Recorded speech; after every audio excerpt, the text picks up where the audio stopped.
The Yokosuka MXY7 Ohka was not a suicide plane, it was a human-guided missile.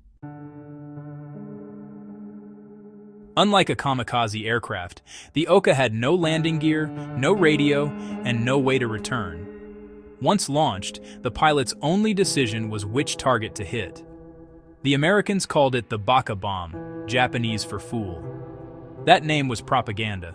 The Navy officers who faced it did not laugh. The weapon was simple. A Mitsubishi G4M bomber carried the Ohka to within 50 miles of the target. Then the pilot dropped free, lit 3 solid rockets, and accelerated to over 600 miles per hour. That speed was the problem. No shipboard anti-aircraft gun in 1945 could track a target moving that fast, that close.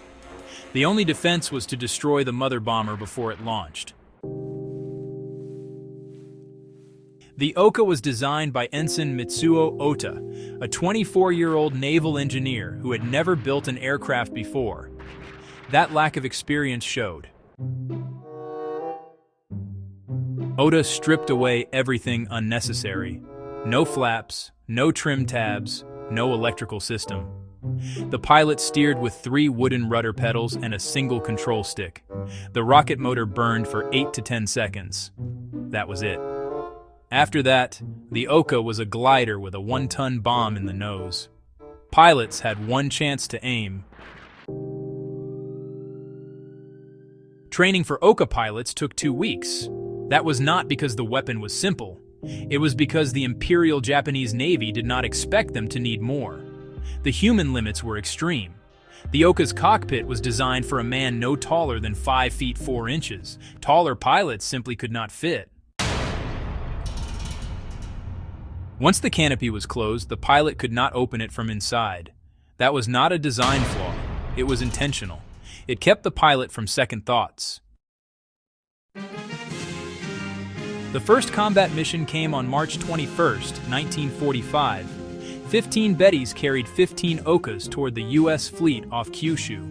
They never got close. American Combat Air Patrol intercepted the Bettys 40 miles from the launch point. Every bomber was shot down before a single Ohka could detach.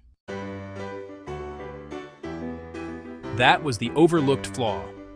The Betty bomber was slow, underarmed, and flammable. The Ohka was deadly. But it was a parasite that died with its host.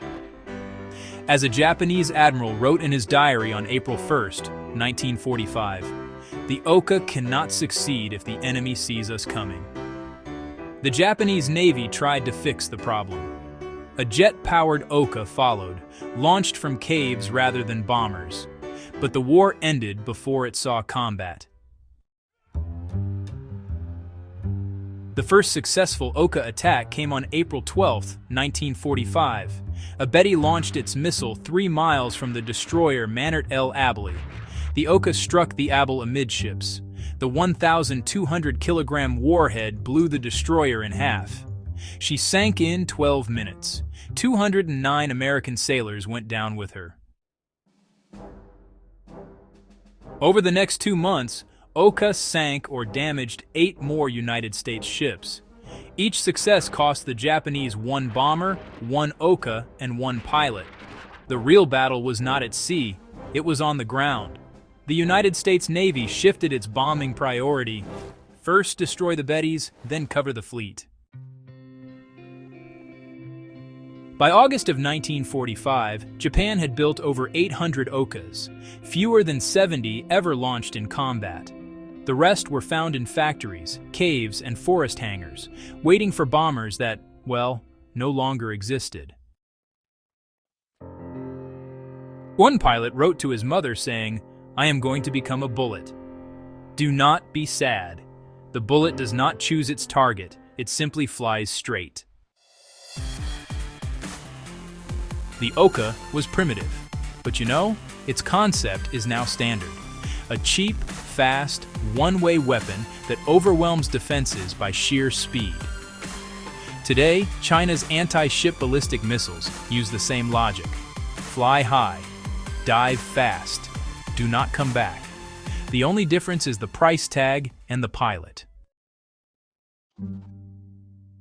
The men who died in Ohka were not fanatics in the way propaganda described.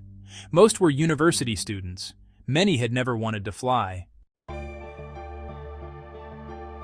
They were coerced by a military that had run out of options. The Ohka was not a solution. It was an admission of defeat dressed in engineering. The lesson of the Ohka is not about Japanese courage or American technology. It is about what weapons look like when one side has nothing left to lose. Subscribe to War Machiner and share this if you value history that goes deeper.